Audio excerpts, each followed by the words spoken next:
ला ला ला ला ला ला ला ला ला। क्या हुआ भाई, अचानक आज तुम इतना गुनगुनाने कैसे लगे? इसका तो कारण moment but for ever anime है। क्या इसका मतलब कि आज moment but for ever anime का एपिसोड नंबर 4 आ गया? हाँ आ गया है। अगर तुम्हें देखना है तो देखो।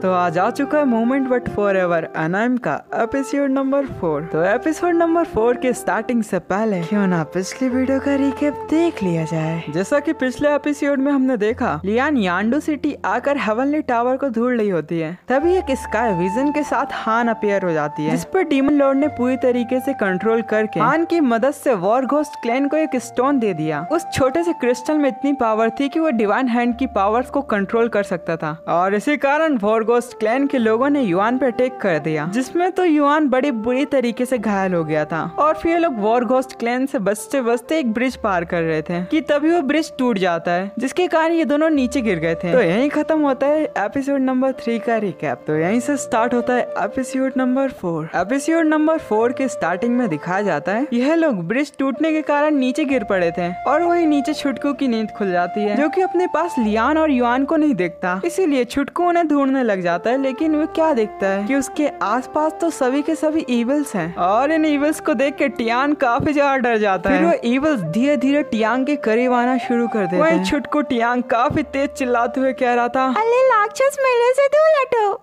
लेकिन तभी टियांग की आंखें खुल जाती हैं और वो क्या देखता है, उसकी प्यारी सिस्टर उसके पास बैठी है। वहीं लियांग उसे बता रही थी, तुम्हें पता है हम ब्लैक मार्केट टाउन में पहुंच चुके हैं, और तुम्हें पता है क्या, जब मैंने हेवन रीचिंग टावर बनाया था तब ये टाउन फॉर्म हुआ था। इसी कारण यहाँ के लोग काफी ज्यादा अजीब हैं। फिर वो युआन को किसी सेफ जगह लेके जाने लगी, लेकिन तभी उनके सामने एक नई बल आ जाती है, वॉर घोस्ट क्लैन। और वो क्लैन के मेंबर हर एक आने जाने वाले लोग रोक के उनके बारे में पूछ रहे थे, हालांकि उन्हें कोई जानता नहीं था। और वहीं हमारे हीरो युआन की हालत उस क्रिस्टल के कारण बेहद खराब हो गई थी और साथ ही उसके सीने में लगा हुआ वॉर घोस्ट क्लैन का पॉइजनस ब्लेड बहुत दर्द दे रहा था उसे। उसका ये दर्द लड़कों के पहले ब्रेकअप की तरह था, जिसे हील करना बिल्कुल इम्पॉसिबल है। लेकिन तभी लियांग की नजर डिवाइन हैंड पे जाती है, तो वो क्या देखती है, डिवाइन हैंड पूरी तरीके से फ्रीज हो चुका और इसका कारण था वो डिवाइन क्रिस्टल, जो कि सेलेस्टियल रियलम से लाया गया है। इसी कारण लियान को एक सवाल बहुत सता रहा था, आखिर वॉर घोस्ट क्लैन के पास इतना खास ट्रेजर कैसे आया होगा। मुझे लगता है कि यहाँ चीन टपाक डम डम हुआ है। छोड़ो ये सब, युआन तुम हिलो मत, मैं तुम्हें हील कर रही हूँ। और हील करते करते लियांग युआन के बहुत करीब आ गई थी। इसी कारण युआन शर्माने लगा और इस वजह से उसके फॉक्स ईयर खड़े हो गए। और फिर वो एक जेंटलमैन की तरह रिप्लाई देते हुए कहता है, तुम्हें मेरे में अपनी एनर्जी वेस्ट करने की कोई जरूरत नहीं है। ये आम चोटों से मैं कुछ दिनों में रिकवर हो जाऊंगा, तो इसलिए मेरी फिक्र मत करो। तुम क्या बोला तुमने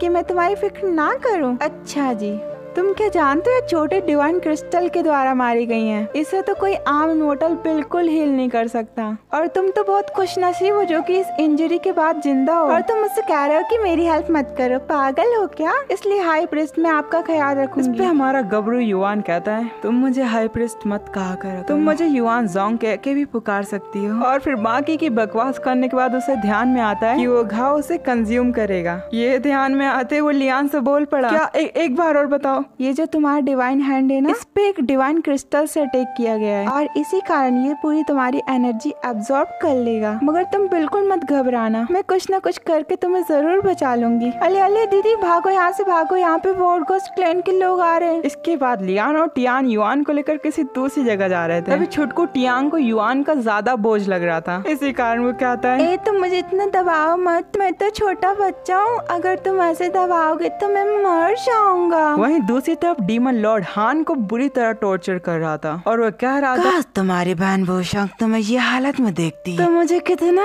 मजा आता। उधर हान भी पूरी तरीके से अपने होश में आ जाती है और फिर वो डीमन लॉर्ड को अपने सामने देख के कहती है, ए तुम मेरी पावर का यूज करके वो शांग को नुकसान मत पहुंचाओ, नहीं तो वो मुझे कभी माफ नहीं करेगी। हाँ ये तो मैं जानता हूँ कि तुम्हें इस चीज का डर है कि तुम्हारी सगी बहनों की तरह वो शांग भी तुमसे नफरत ना करे। क्या तुम्हें याद है कि तुम्हारे सभी टाउन के लोग तुमसे नफरत किया करते थे? क्या तुम्हें याद है तुम्हारे बचपन का वो दिन जब तुम्हारी खुद की सगी बहन ने तुमसे नफरत करना शुरू कर कर दी थी। क्या हाँ तुम्हें याद है सब? तो तुम्हारी मजबूरी ये है कि तुम उन सबको खत्म नहीं कर पाई। अभी तो तुम एक देवी हो। अगर अभी तुमने किसी को खत्म करा तो तुमसे ये लोग तुम्हारी पावर छीन लेंगे। क्यों ना तुम खुद से ही एक डीमन बन जाओ। और तुम्हारे डीमन बनने की खास बात यह है कि तुम सभी रूल से आजाद रहोगी। और अब मैं तुम्हें इन सभी रूल से मुक्त करने वाला हूँ। वहीं हान ने अपना हेयर पिन निकाल लिया था, जिसे देख कर उसे अपनी पुरानी बातें याद आती हैं और तुम्हें एक डीमन घोषित कर देंगे। जब एक दिन वुशान और टियान हान से मिलने आए थे तो तब हान वुशान से कह रही थी, तुमने ये डिवाइन हैंड को क्रिएट किया और इसी के कारण हम डीमन से जंग जीत पाए। वाकई तुम बहुत ज्यादा टैलेंटेड हो। वैसे मॉर्टल वर्ल्ड में मेरी एक फ्रेंड आ करती है और तुम बिल्कुल उसी की तरह हो।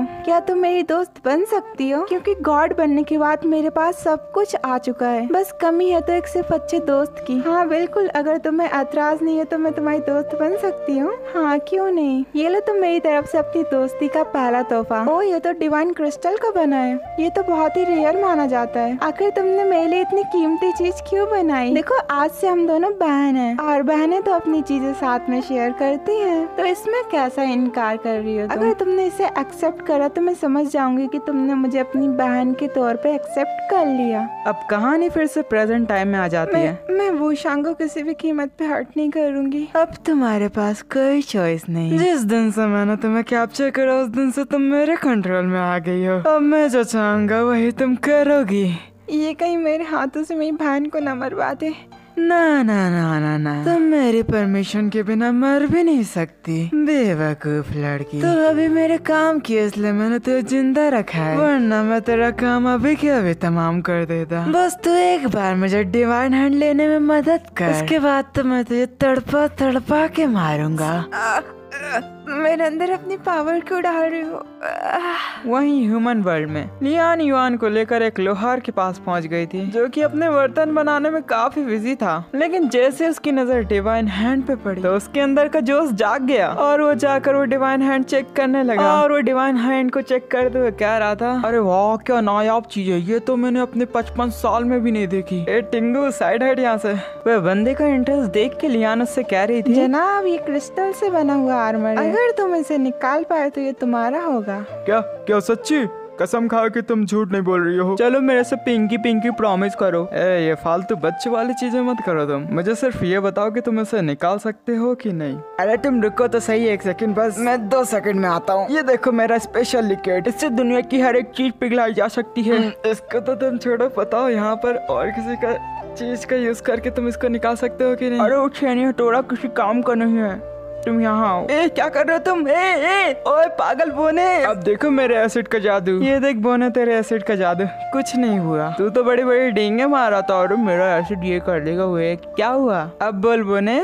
अरे रुको रुको रुको, मेरे पास एक लावा है जो कि कई हजारों साल से बॉईल हो रहे हैं। इसे तो राम बाण माना जाता है। अगर एक बार किसी चीज पे डाल दिया ना बस काम तमाम। इस लावा का उपयोग करने के लिए ये सारी टेक्निक का यूज करना पड़ता है। तो आओ चलो इन टेक्निक का यूज करते हुए मैं तुम्हारे हाथ सही करता हूँ। अब मुझे रहा नहीं जाता, तुम जल्दी करो। लियांग क्या आज मैं जिंदा बच पाऊंगा? वही कुछ समय बाद उस बंदे ने अपने सारे उपयोग अपना लिए, लेकिन वो डिवाइन हैंड का एक कतरा भी बाहर नहीं निकला। अब तो बंदा भी निराश होकर चुपचाप बैठ गया। और तभी युआन खड़े होकर लियान से कहने लगा, मुझे नहीं लगता कि ये बोना कुछ कर पाएगा। इसके हाइट के बराबर इसका दिमाग है। चलो कहीं और जाकर निकलवाते हैं इसको। अरे रुको रुको रुको, मैं तुम्हारा ही क्रिस्टल निकाल दूंगा। मेरे पास एक और आइडिया है। क्या तुम्हें रेनकार्नेट होने में दिलचस्पी है? अगर हाँ तो मैं तुम्हें मार के वापस से रेनकार्नेट करा दूंगा। ये कहने के कुछ समय बाद बोने को समझ में आता है कि उसने कुछ गलत कह दिया। अरे सॉरी अब बता रहा हूँ कि इसको कैसे निकाला जा सकता है। ये टेक्निक मेरे पिता ने बताया था। तो इसी मजेदार सीन के साथ ये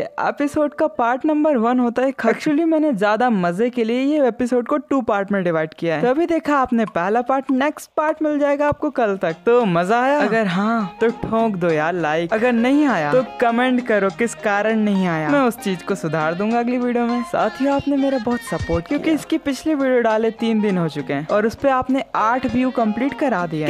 कितनी बड़ी बात है ना। अरे भैया आप बकवास मत करो, इनसे थोड़ा मिलने वाले में चल जा कर लो ना। अरे छोटे तुम्हें तो सब जानते हैं, इसलिए तुम अपने घर की टेंशन मत करो। ऑडियंस ले जाओ इसको। Thanks for watching.